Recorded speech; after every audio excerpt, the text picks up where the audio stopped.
Hello guys, mga idol. Ito yung function ng mini water pump ito. Yan. 800 ml ang per minute niyan. Ang speed ng tubig. Yan o. Ganyan. Sira ngayon yan. Ayusin natin. Good morning guys, mga idol. Mag-ayos tayo ng isang mini pump. Water pump. Maliit lang to. Pero ito nakakatulong din maghakot ng tubig sa isang timba. Mahina ang tubig daw dito. Gumamit sila nitong ganito. At very useful naman. Kaso ngayon, ayusin natin ito kasi may power dyan. Ito, may power. Pero ayaw umandar. Tingnan mo. Isaksak natin yung kanyang konektor. Ayaw umandar oh. Wala. Malakas mag-vibrate yan. Kapag umandar yan, maririnig mo eh. Walang andar eh. Bakit kaya? I-test natin itong power supply. Ito yung negative. Negative, positive sa gitna. Merong 11, 10 volts ay under. O 10 volts lang, umaabot pa ng 9. Umapalo pa kuminsan sa 9, no? Ay hindi nga aandar ang motor. 12 volts kasi yung motor na yun eh. Yung motor pump na yun, 12 volts. Ayaw umandar sa 10 volts. Dito tayo sa terminal. Oh, good. Good oh, 12.1, 12.15. Good ang voltahe dito sa output terminal eh. Malamang na wire ang may diferensya. I-checkin natin ang wire. Susubukan ko muna dito sa isang power supply. Ito 12 volts din itong power supply na ito. Gusto ko masigurado na walang diferensya yung motor. Baka yung motor din ay may diferensya. Dito kahit saan man dyan sa butas na yan, 12 volts yan. Okay. Testingin natin, isaksak. I-plug natin ito. Power supply nya. Yon, may ilaw na.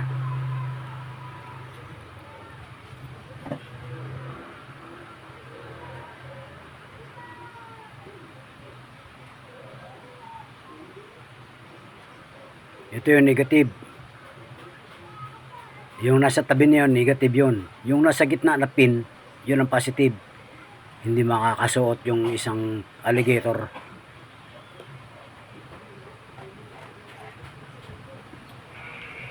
Yung alligator clip kasi hindi makakapasok doon sa positive, nasa gitna eh. Ito lang gagawin ko. Itong dulo ng test rod, i-connect ko dyan sa positive ng alligator. Siya kung isusundot sa gitna. Ayun. Oh, meron. Meron dito. Pag ang gamit natin itong isang supply, no? Meron eh. Rinig nyo? Meron eh. Pakinggan nyo maigi. Ito. Pakinggan nyo maigi. Meron yan. Diba? Ayan.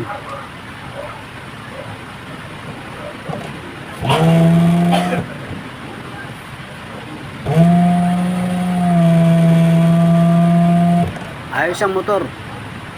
Walang duda dito sa motor. Good yan. Sa power supply na maganda, good rin. Yung wire ang parang may diferensya rito. Ayusin ko pa yung wire. Checkin ko pa ng gusto yun.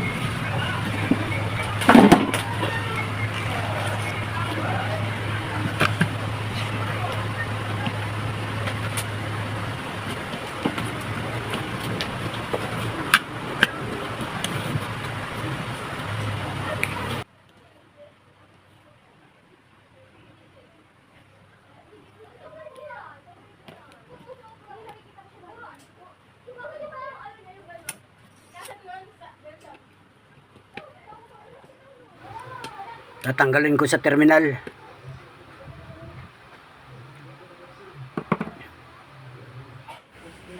Ganyan mga idol. Ganyan ang pag troubleshoot. Paano mo malalaman kung nasaan ang sira?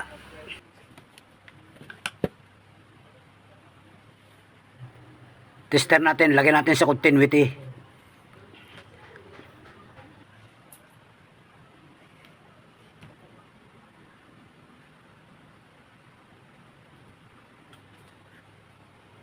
Ito yung negative. Ay so, wala nga.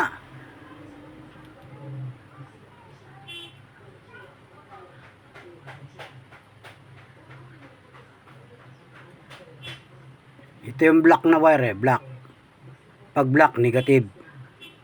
Dito yung negative Wala nga putol.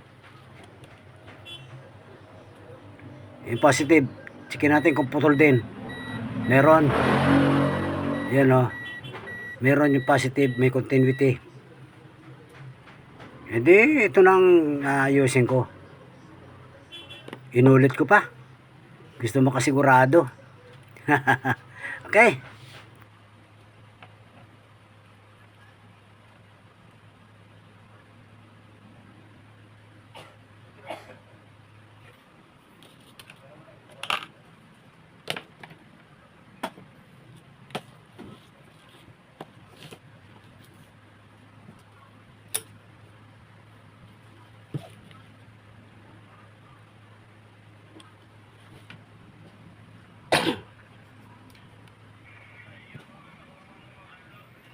Dito sa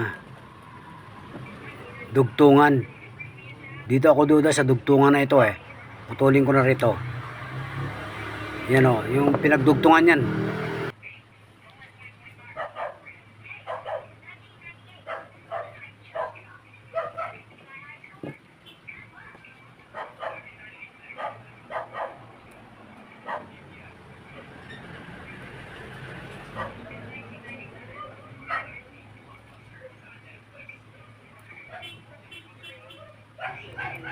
Maganda talaga itong shrinkable tube kaysa sa electrical tape.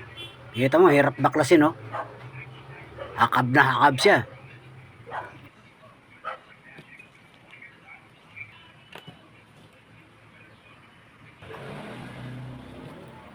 Tanggalin ko na itong pinaghinangan. Dito sa may pinagdating dugtungan. Magpanibago na lang ako. Yan.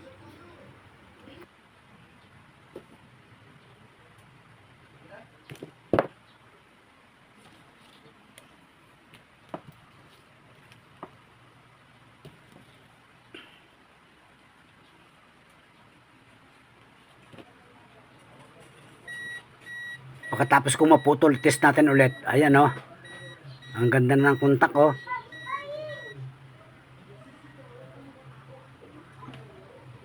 Itong isa.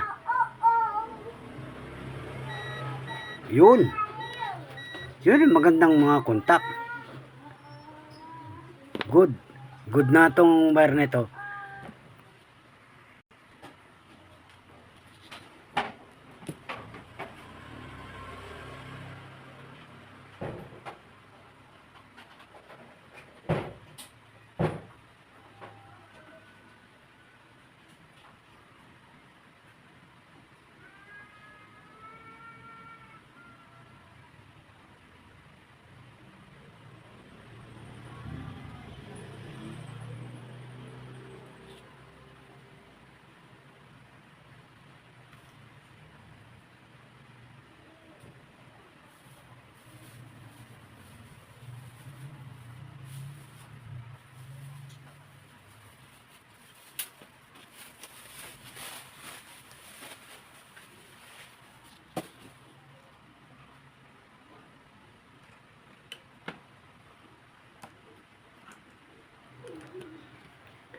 Dito ko idudugtong yan.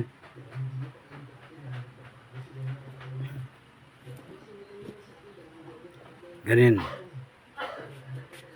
Black sa black. Ito yung negative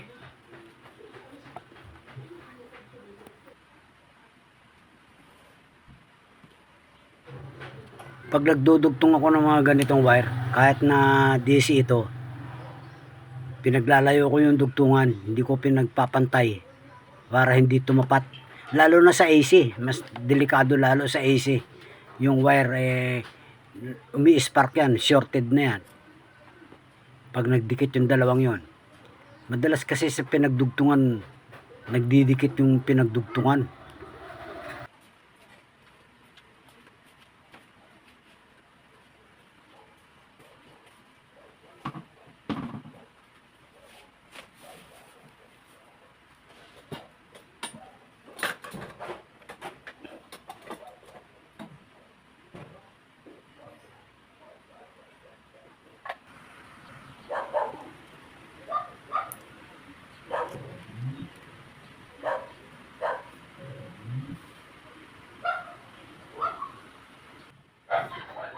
Ito yung positive.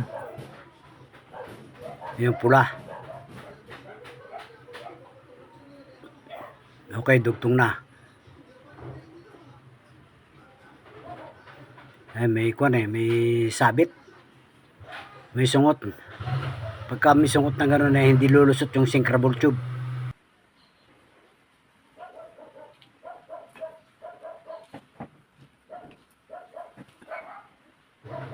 Pipigain ko lang. Pinipiga ko kasi merong merong nakasungot doon. Sasabit yung syncrable tube kasi ito eksakto lang itong syncrable tube dyan sa wire na yan. Maliit kaya ang hirap palusutin. Yan, may sungot dito. Yan. Ito pag piniga kong ganun, lulubog ng kaunti yan.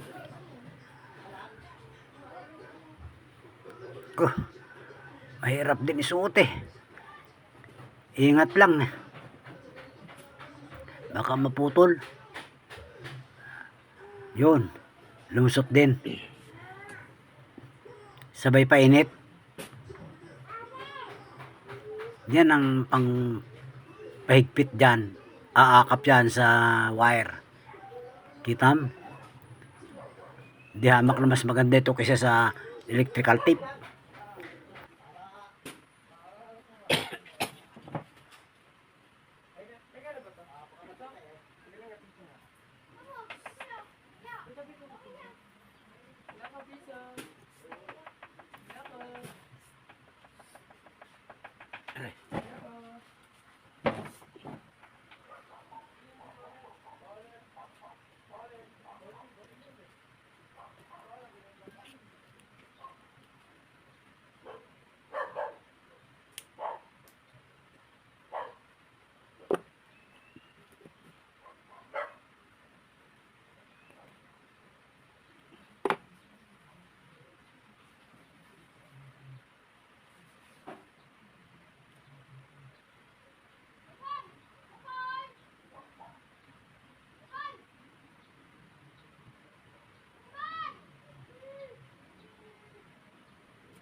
Mga idol, huwag kayong bibitiw, malapit nang matapos. Ano kaya ang mangyayari? Aandar kaya yung motor ng katulad kanina? Ito na, yung sa terminal. Testingin natin itong analog tester ko, ang pang test natin ngayon. Ito yung negative. Inipit ng alligator. Siyempre yung negative ay positive yan. Ay negative ay itim. Yung nasa gitna ng tinusok yung positive. Pula yan, pula. Good Ganda ng palo.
kailangan magandang pagkakagapos mo rito sa terminal.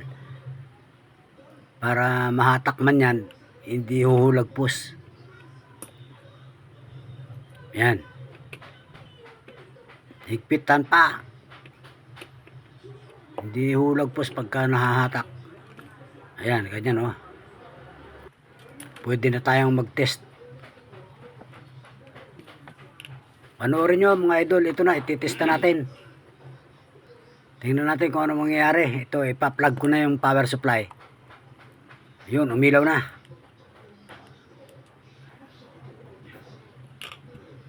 Ayan oh, ito yung ilaw oh. Ayan oh.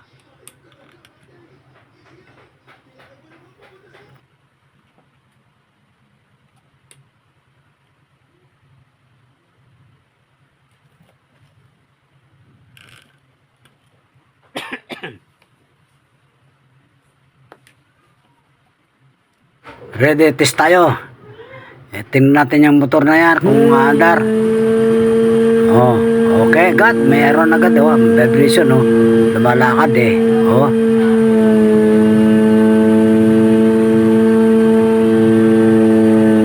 Maraming salamat mga idol sa inyong panonood hanggang sa dulo inyong natapos. Maraming salamat. Hanggang sa muli sa iba pang mga video ko. Sana po huwag kayo makalimot mag-subscribe.